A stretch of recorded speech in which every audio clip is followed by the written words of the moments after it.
flashy. And that is it. We are getting our second game. And it is the King's Pawn opening, and Gukesh is playing the King's Pawn as well. This is what's called the Italian variation of chess, and both sides developing very quickly, developing field as you can. And again, this is theory. What we mean by that, it's all been analysed before, but you've got to know what you're doing. You've got to have a reason behind each move. You've got to tell yourself, I'm moving this here for this reason. White gaining space on the queen side there. Yeah. And this is a very trendy opening played by Wesley. So, first of all, note where the dark square bishop is. It's come out to pin the knight. This is all the rage. But Black now has to deal with this dilemma. Do you break the pin by pushing that g-pawn 2 squares forward, or do you live with your uncomfortable presence? And Gukesh is like, no, I'm gonna break that pin and try to resolve the situation. Love it. I love that aggressive move from Gukesh, but it is a bit risky because of the match situation.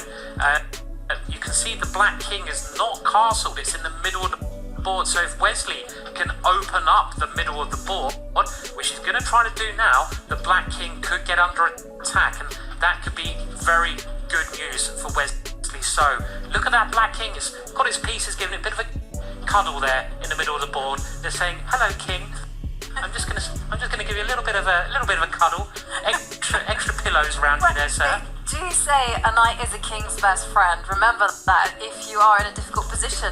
And we do see Wesley initiating action in the center, breaking through. Well, for Gukesh, it's all about maintaining that center, because he cannot just open up the position because his king is not ready to hide into safety. So I'm expecting the knight to jump out to the g6 square and hold on to that stronghold on the e5 square. Yeah, I mean, it seems very strange for Black just leaving the king in the middle, but at the moment, if Black can keep those pawns in front of the king, it should be alright. And the evaluation bar thinking the position is about even, but that last move is a mistake. Look at the evaluation bar jump up in Wesley So's favour. That's brave, but it might be too reckless, Simon. He's not looking after the king, he's not looking after the centre. Well, and there we see Wesley pause, and he senses now is the time to calculate. And you have to remember, these two guys, they are amazing calculators. So Wesley is now looking at what's going to happen once he hits that red button and captures in the middle of the board.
relevant. The action is happening in the middle of the board, not to the left.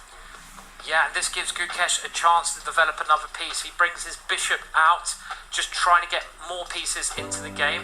And I think it's going to come down to whose king is weaker.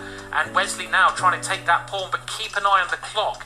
40 seconds or under each. They do get a bit of time added on each move, but it's not a lot of time to think in such a complex situation. The position is just so chaotic. It's gonna implode or explode at any moment. And the trade, and Wesley contemplating, should he capture with the pawn or the queen? He goes for the pawn. Okay, now the black king looking really shaky there on the open E line. If Wesley could just coordinate a way that he could remove that knight from e5, he would be winning. Instead, he drops the queen back, and there is the threat of rook takes pawn as well. Yeah, both kings under some fire here, and Gukesh now is getting his queen behind the rook, but that knight in the middle is pinned down, and maybe Wesley can just shuffle his rook over, get the white rook also lining up against the black knight. He's got to move quickly, he's got to keep the pressure on Gukesh to take this to Armageddon. The heart rate's understandably going up, up and up. That's an interesting move, throwing the queen in. Yeah, and we do see the queen return, of course. Wesley cannot draw this game. A draw is as good as a loss, and there you go. He's played your move there, Simon, lining up everything on the E-line. That's right, but look, that black knight is doing such a good job in the middle. The black knight is like a rock. It's stopping white's pieces from getting through, but the clock times. Wesley, 8 seconds, my friend. You've got to play quickly. Gukesh running down with his now. Those pawns, they're looking very scary there. 5 Getting nearer and nearer seconds. the end. This position is going wild. Gukesh is just going to run his pawns up the left side of the board. They are unstoppable, and that's why Wesley decides Oh, to I think throw. Wesley's blundered. I think he's just sacrificed or lost the piece there. And Gukesh has now got a piece up as well, Ivanka. Yeah, but anything can happen when the players have so little time on the clock. It's about holding the nerve, and Wesley winning a pawn. He's still a piece down. Yeah, we got to count the material, and at the moment it is Gukesh who has the extra knight, but whose king is going to be in more danger? The black king is a little bit exposed there, and you can see the black king is looking, to my eyes, like it can be under some attack. Wesley moving his pieces to attack that king. And the Did he queen lose on comes- time? Did he? I think he lost on time. Wow, Gukesh wins on time in a chaotic and crazy position. We have our first player to go through to the next round. It is the Indian #1 player, Gukesh. Look at their heart rates there.